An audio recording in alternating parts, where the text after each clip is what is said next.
Hi, I'm Scott Flowers with Cloud Ninjas. Today we're here to continue our series on the Dell PowerEdge R250 server. In this video, we're going to talk about RAID. Let's get going.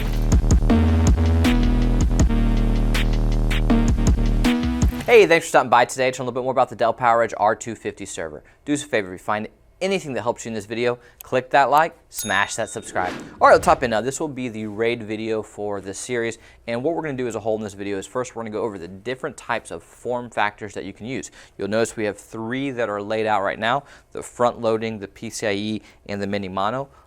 Only one of them works, and we'll show you which one. Then we're going to put up a little handy dandy RAID chart that's going to just show some of the compatible RAIDs according to Dell. If there's some other ones that you use that maybe aren't a Dell approved one, an LSI one or something like that, hey, drop a comment down below. I'm sure the other users would like to know.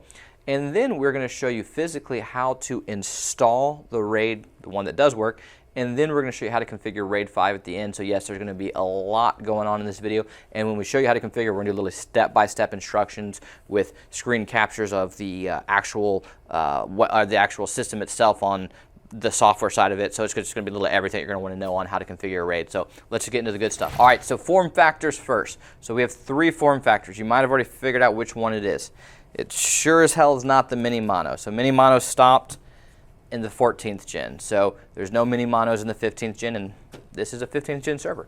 So now which one is it? PCIe or front loading? Man, I wish it was front loading. That'd be nice because then you'd have an extra PCIe slot, but it is going to be PCIe. This is going to be the only way that you can get RAID with your R250 server is a PCIe card. All right, so what we're going to do now is just throw up a little handy dandy RAID chart, and this is again just going to show you some of the models you can use. Some of the popular ones that you're going to see are H755, H345 is great for storage. There's a bunch of good HBA ones, but H75 is probably going to be your most popular one that you're going to see out there. But again, here's the chart, and you can pause it here and pick what you want. All right, now that we've talked quite enough, let's go ahead and show you the fun stuff and show you how to physically install your RAID card. So we're going to show you how to install this, but before we do, I'm going to go grab my ESD gear and be right back. Hey, this is Mason with Cloud Ninjas, and today I'll be showing you guys how to install your RAID card into your Dell PowerEdge R250 server.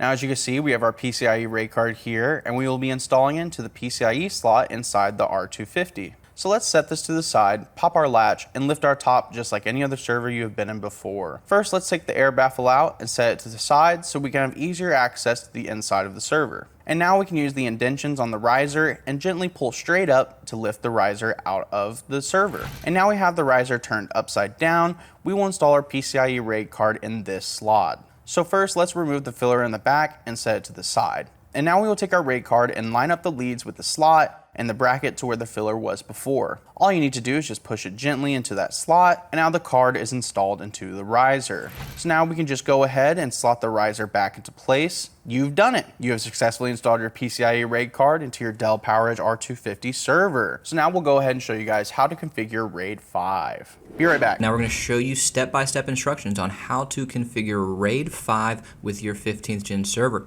Now RAID 5 is one of the most common configurations out there. It will require a minimum of 3 hard drives, and do make sure that your controller does support RAID 5. During post, you're going to want to press F2, and this will take us to System Setup. Once you get into System Setup, you're going to go to Device Settings. Within Device Settings, you're going to find the hardware that's installed in your server. Here you will select your desired RAID controller. Select Main Menu. In the main menu, you're going to select Configuration Management and go down to Create Virtual Disk. So what we want to do now is select the RAID level that we want. In this case, we're going to select RAID 5.